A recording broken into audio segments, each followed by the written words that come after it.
Good morning, students. In this session, we are going to know about the laws of motion. This is the second chapter from 9th class. In physics curriculum, this is the second chapter. That is the laws of motion. Laws of motion. Till now we have discussed about the motion. What is the motion? Motion chapter already covered. What is the distance, what is the displacement, and what is the speed, and what is the velocity, acceleration, based on which we have solved some problems in last class. So today's lesson is chapter 2 from the 9th class curriculum of the physics. So this is the laws of motion. In this lesson we are going to know about some fundamentals. After completing this lesson you are able to give answers and the definitions. What is laws of motion? Laws of motion and inertia, means you can able to answer. If anybody asks you what is inertia, you can easily able to say the answer, inertia. And mass. Next, linear momentum. Linear momentum. These are the terms involved in this lesson. These are the main terms involved in this lesson. So that's why these are the very important concepts. Next to linear momentum, conservation of linear momentum. Conservation of linear momentum. Linear momentum. Next to impulse. Impulse. All these concepts would be able to explained in this lesson. We are going to know about these concepts very clearly in this lesson. This is the chapter name is the laws of motion.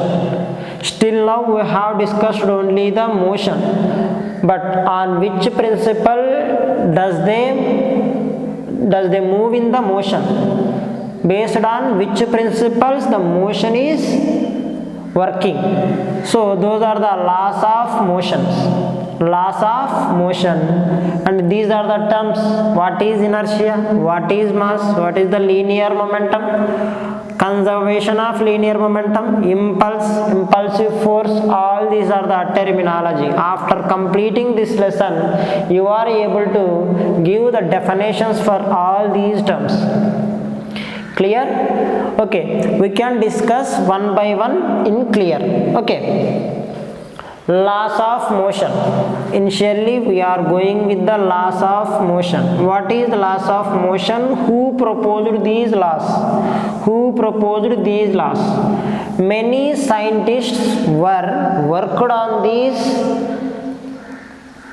proposing laws of motion, but Newton has accomplished the task very successfully by basing a Galileo model and all other models. So Isaac Newton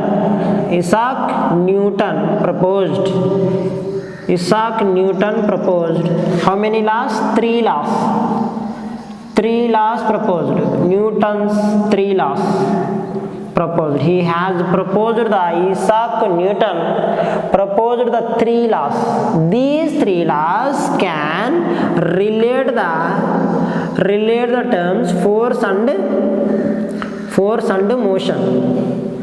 These 3 laws could explain the relation between the force and the motion, we popularly known as Newton's law of motions.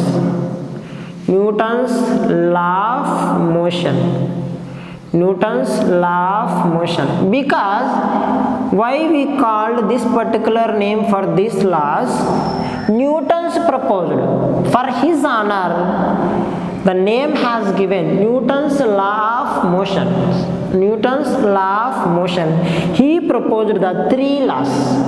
We can know about what is those laws and how can they useful for our for our daily actions.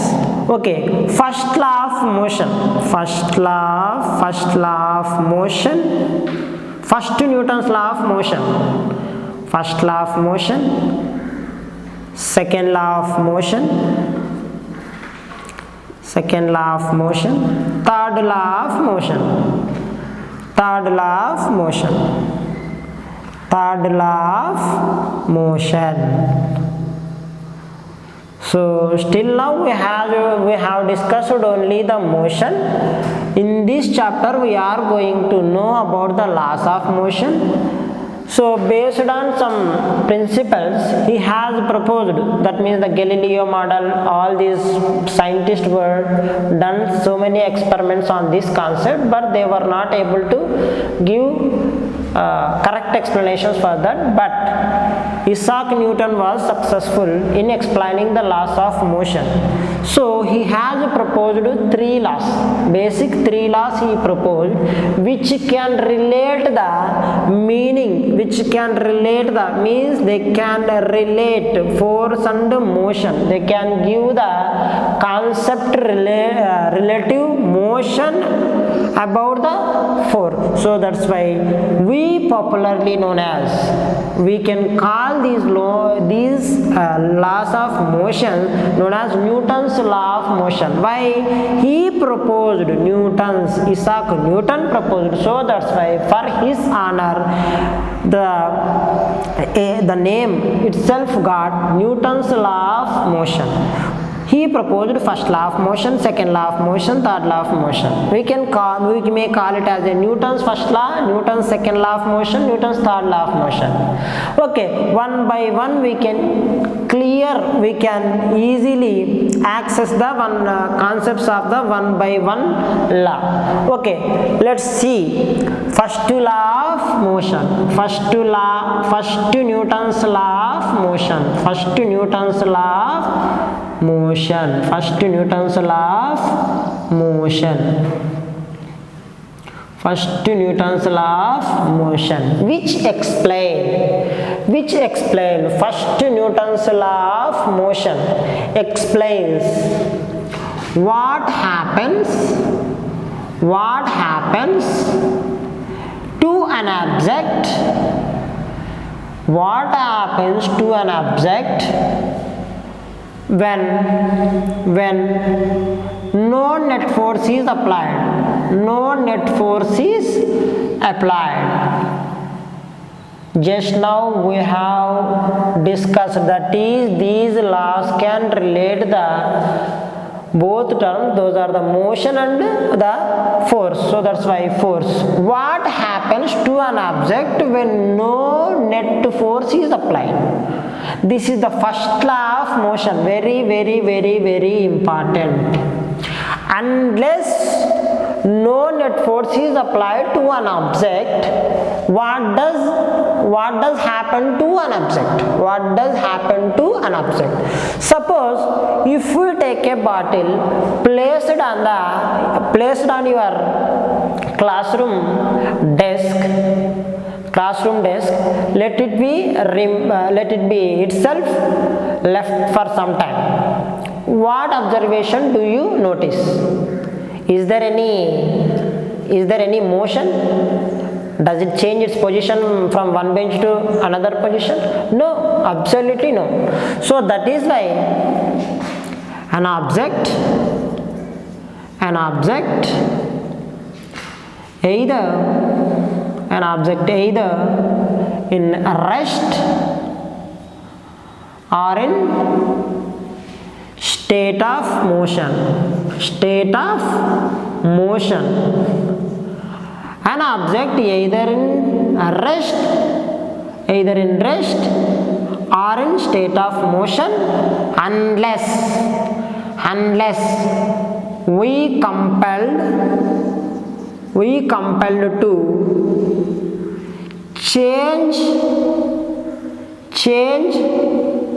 its position, unless we compelled to change its position by applying force onto the object. If they asked question, explain the Newton's law of motion, so you have to write this definition. Every object remains either in rest or in state of motion unless we compel to change its position by applying force onto the object. Suppose if I stick this marker onto the board, it doesn't change its position. That means an object either remains at rest unless,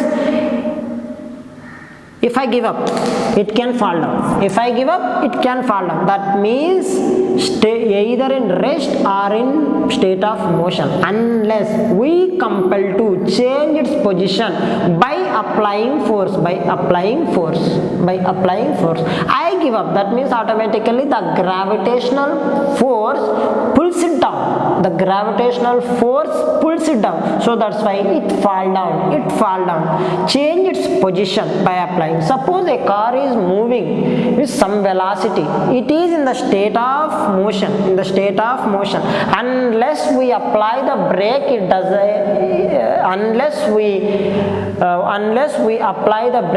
it doesn't come to, it comes to rest position. That means a state of motion, if a body is in motion, we can make any external force, automatically it comes to slow down. And same in the way, if a rest body, if we apply any force on which, until then it doesn't change its position. So that is the way. That means what happens to an object when no net force is applied. So that means object is rest or in state of motion unless we compel to change its position by applying force on the object. Suppose we have so many examples. In this we are going to know this first law of motion, also known as a law of inertia.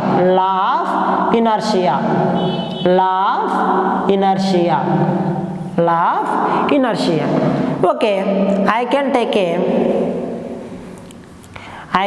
a carom board like this. I can make the coins, I can make a stock of coins like this. This is the striker. If I hit at the bottom of one coin, automatically it releases and it can touch one to another and moves other coin to the hole. That means this body I can apply here, the force is applied here, so that's why it compels the other two coins and last coin will in motion. That means here I apply the force unless the stock should be remains in rest position. So that means by the striker I hit sharply at the bottom of the stock of one coin, automatically it gets some momentum. So that's why it can strike one another and the last coin will get slide and move to the hole. That means the body is in rest position. Actually this is the rest position initially, but when I apply the force, automatically it can hit one another and goes into the hole. That means this is one example. Suppose if I put,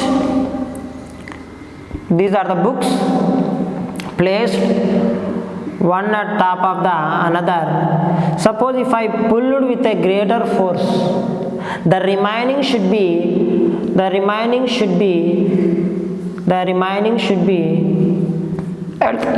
at the same position. That means except this book, all remain should be at the same position. That means it is known as a static inertia.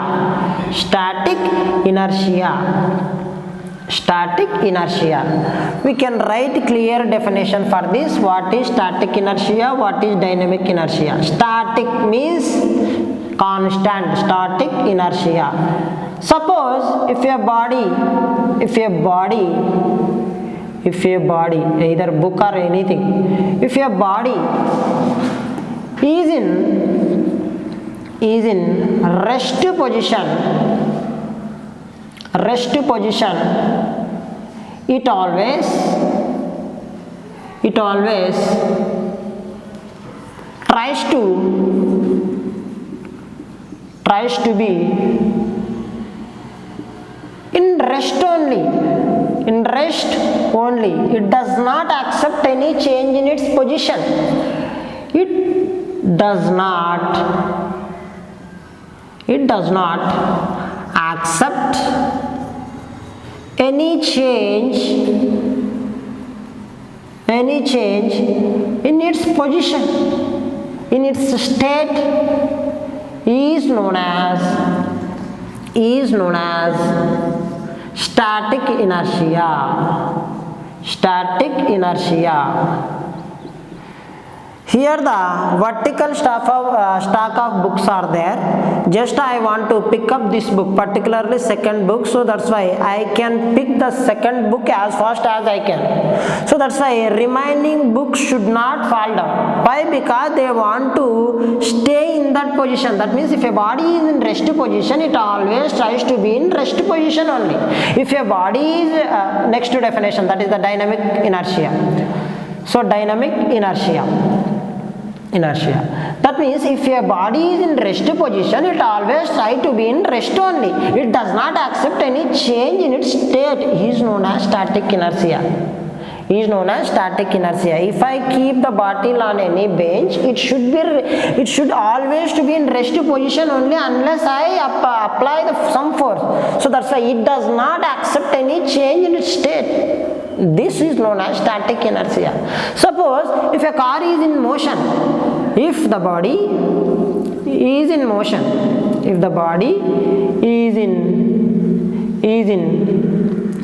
state of motion,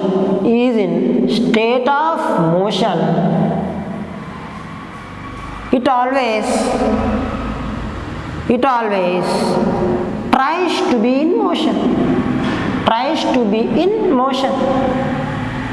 That means if a body is in rest position, it always wants to be stay at the rest position. If a body is in motion, it always tries to be in motion. That means whatever the state it is present, so it continues. It wants to continue that state. So in rest, but here state of motion. So is known as it does not allow any change. It does not allow any change in its state. Is known as dynamic inertia. From which, what is inertia? Suppose I placed a football on the ground. This is another example. If I placed a football on the ground, it always try to be at rest position only. If I give a kick, a sharp kick, automatically it will flies off. That means it moves. That means I apply some force on it, so that's why it changes its state. That means in first position it is in rest position.